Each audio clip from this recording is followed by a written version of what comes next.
Okay, everyone, this episode is entitled The Dragon in Winter, but there's only one sign of winter this episode, and it's in Helena's dream. She dreams about the long night. The rest of this episode is sunlit and summery, so winter must have a symbolic meaning.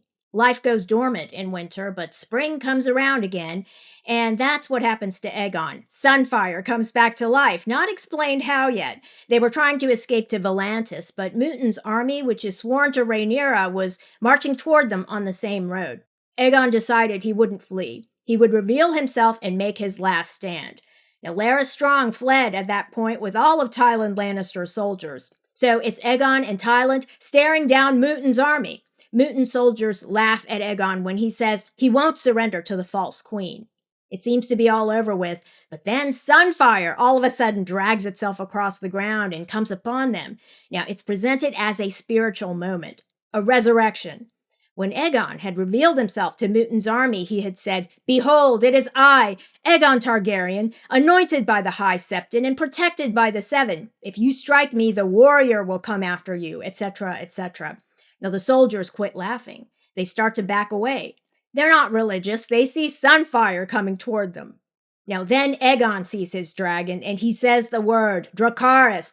Tywin Lannister just puts his head down, and those flames engulf Mutin's army. Aegon and Sunfire look crazed. They're both mutilated and battle-scarred, but together again.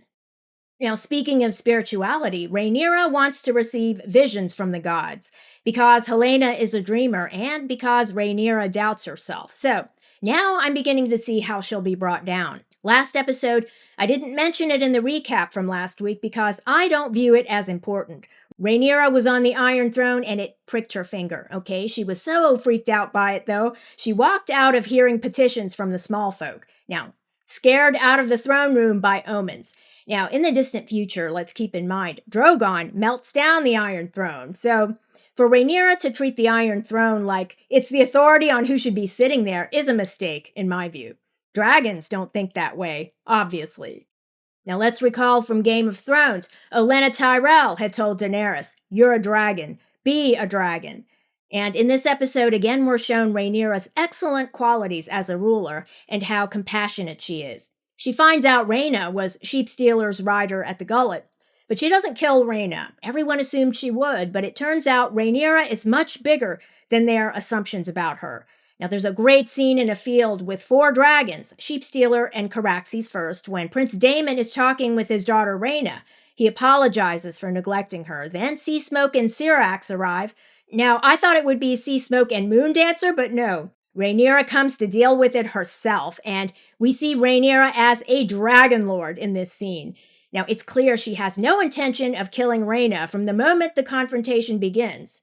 Rhaenyra saves Rhaena from the brawl. They fly off together on Syrax with Seasmoke following. Now, Daemon is left to battle Sheepstealer. He tells Caraxes to kill the wild dragon, but Daemon's accidentally thrown off and Sheepstealer limps away injured. Now, this set piece with the dragons shows Rhaenyra as a commanding presence. Now, at this point, it seems to me that Rhaenyra herself will play the biggest role in her own downfall, if only because no one else is capable of doing that to her. Now, Aemond has a dream at Harrenhal involving his mother. It's an X-rated dream. Then he wakes up and who he thought was his mother turns out to be Alice Rivers. Then Alicent does arrive at Harrenhal with Sir Adrian, who's there to kill Aemond. That was the plan, but Aemond kills Sir Adrian, and now Alicent has to think of a different way to kill her son. Alice tells him she's here to do you harm. He ignores her and drinks poisoned tea that Alicent brews for him. Then Alicent flees the castle. Aemond falls unconscious from the poison, and Alice calls him an idiot. He'll survive. Alice will brew an antidote, I guess, despite Aemond wanting Alicent to live with them at Harrenhal. Now next, there's a great scene with Mysaria and Madame Sylvie in the throne room. Madame Sylvie laments the fact that Rhaenyra won't hear petitions anymore. There's violence and villainy on the streets now, and the people feel the queen's turned her back on them. Mysaria says, "I was against it as well, but you could bring the petitions to me, and I'll communicate them to the queen." Sylvie is suspicious and says, "You would make yourself her proxy? You've really changed. Maybe you've styled yourself a champion of the downtrodden in order to access these halls. Your clothes are worth a year of my earnings." Mysaria says, "From here I can help people who have no avenue. Have you not thought of that?" Sylvie says, "But do you have any real power, or do you just flatter and cajole? Was I brought here to be awed by you? How common I must seem to you." Mysaria tells her, "You can go." Now Sylvie gives her some advice. "These people are not your own. Within the walls of the Highborn, a whore will always and ever remain a whore."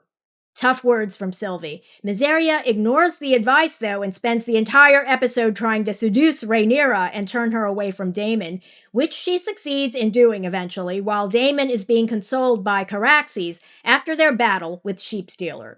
Now, Ormond Hightower captured Corlys in the last episode. Now, this episode, he cuts off Corlys's ring finger and sends the signet ring with the finger attached to Alan. Sadist, okay? Ormond is a brute, although he portrays himself as elegant. Darren and Gwaine are wondering what he's planning. He's acting like he's on the verge of a great victory, although the Winter Wolves and the Rivermen will be arriving at Tumbleton soon. And yet Ormond is intent on preventing the Valyrian army from going to King's Landing, which doesn't help with the upcoming battle at Tumbleton. Now, Gwaine tells Darren to fly away on Tessarion, but Darren says no one would shelter a king who abandoned his own troops. They're convinced Ormond is a madman who will cause their troops to be slaughtered at Tumbleton. Now, the last scene shows Ormond having ale with Ulf White. Now, apparently they've been communicating for a while. Ormond's spies had told him about Prince Daemon slapping Ulf on the street in front of commoners. Ulf says, "To be fair, the queen did tell me not to go into town." Ormond replies, "But a man needs his sustenance and cheer. They're just using you, whereas I understand who you really are." Ulf says, "The last time we spoke, you said you could give me a lordship and a castle." Ormond says, "Driftmark may be without a master soon. Would you like to be Lord of the Tides? They will laugh at you no more when they see you as you are." Ulf says, "No, they'll burn." Okay, so this scene takes place right after the scene with Sunfire's return. Mutin's army had been laughing at Aegon, but they choked on their laughter when they saw Sunfire. Now it seems Ulf will make them choke as well. They will choke and they will burn. Now this is the moment he betrays Rhaenyra, though he cannot defeat Prince Daemon, and that battle is looming because of his betrayal. Now the book is rather ambiguous as to why Ulf turned, and who can really understand this type of action. The show gives us scenes of Prince Daemon slapping Ulf several times, but Ulf viewed Rhaenyra at one time as the queen who ever was. He had love for the queen at one time. Did he turn just because supplies ran short? That happens in wartime. Is that all that's going on? Ormond plays upon his pride. "They'll laugh at you no more when they see you as you are," he says. Ulf responds, "No, they'll burn." So, like Aegon, he has the power in that moment when he's burning them all. He's the king for all intents and purposes. Nobody can tell him what to do. Now, he could die the very next moment, but like Kristen Cole, when he has nothing left to live for, it might be enough. But maybe he's not like Cole. Maybe dying in fire and blood is what Ulf was born to do. If he were Ulf Targaryen, they would expect nothing less. Thanks for watching, and if you enjoyed this video, leave a like and don't forget to subscribe.